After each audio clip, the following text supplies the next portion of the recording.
Hi friends and welcome back to another video. Today it is day 85 on hashtag ASR 99 days data science challenge, and today in this video we are going to look at our random forest algorithm in machine learning. So in the last video we looked at how decision trees work and we built this particular decision tree, and now we all know that a forest is nothing but having a bunch of trees.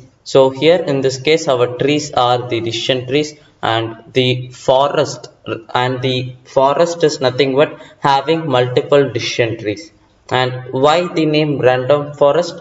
It is because the features and the data sets that we select to build different trees are randomly selected, and so we named it as random forest. So a forest is an ensemble of these many bunch of decision trees.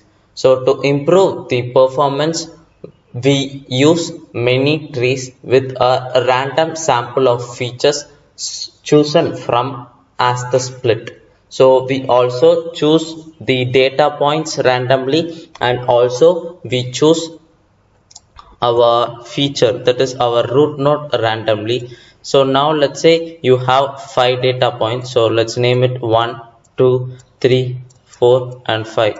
So now let's say we perform a random forest algorithm over here. So and now let's say it creates 3 decision trees. There may be the first tree might have all 5 values, and the second decision tree may have 1 2 2 3 4 and 1 1, or the third decision tree may have 5 5 4 4 3, and these are randomly selected. And also the features, so let's say we yesterday used our kyphosis dataset where it has the 3 independent variables. They are the age, number and start. So these were the 3 features. But now let's say there is an important feature in this dataset. So when using our random forest, most of the trees will use that particular feature as the top split, that is our root node, in an ensemble of similar trees that are highly correlated. Basically our random forest have an upper hand when compared to decision trees, but we cannot see a significant difference when we use them in small datasets.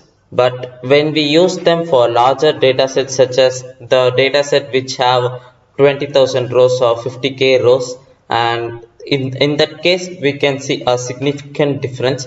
But while using smaller dataset, it is not that significant, but still random forest can beat decision trees. And now let's move on to our Jupyter notebook and try random forest algorithm. So here we are at our Jupyter notebook, and let's import the necessary packages. So import pandas as pd, and now from sklearn dot ensemble, which is the module in which contains our random forest algorithm. So import random forest classifier, and from sklearn dot model selection, model selection, I will import my train test split. So now let's run this out.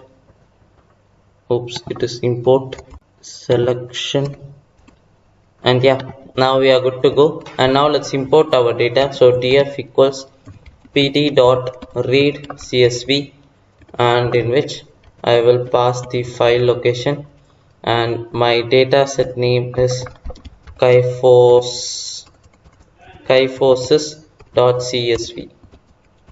And let's run this out. This is our data set which is available in Kaggle, and the data set link is in the description below. Do check it out. Let's create an object for our random forest. So let's name it R, and random forest classifier and in which it takes a variable named the n estimators, which is by default 100, and we can give any other value we want. This n estimators is nothing but the number of trees that we want to create. So now let's give the value 150, and now let's run this out. Here n estimator is our mandatory parameter, and if you did not pass this parameter, by default it will choose 100 for your number of trees to create. And now let's create the two variables. They are the x and y for independent and dependent variable. So my x will be df dot drop, and firstly let's look at our data. So df and age, number and start, where for my x variable I do not need my chi forces column, so I will drop chi forces, and then my axis will be turning out to be 1, and then my variable y, which will be my column chi forces. So let's run this out, and now let me remove this cell, and now let's split our data using our train test split. So firstly we will create 4 new variables. They are the x train, x test and y train and y test, and then we will use our train test split function, and in which I will pass my variables x and y, and then our test size would be equals to 0.2. and now let's train our particular model. So r dot fit, I will pass x train and my y train. So here we have trained our model using 150 decision trees, and now let's predict the values. So r dot predict, I will pass in the variable x test, and now let's check for the accuracy score. So r dot score, and I will pass x test and y test, and here it comes out to be 0.94, that is 94% accurate. But yesterday when we tried for our decision tree algorithm, it turns out to be 0.82, that is 82% accurate, and when we run the same data again we got 88% accuracy. But now here we can see that our random forest gave us an accuracy score of 0.94, and now let's try changing the test size to 0.33, and now our accuracy score decreases. And yeah, that's all for today in this video. And in this video we looked at how our random forest algorithm works. And thanks for watching. Like the video, leave a comment down below, and let's meet on day 86.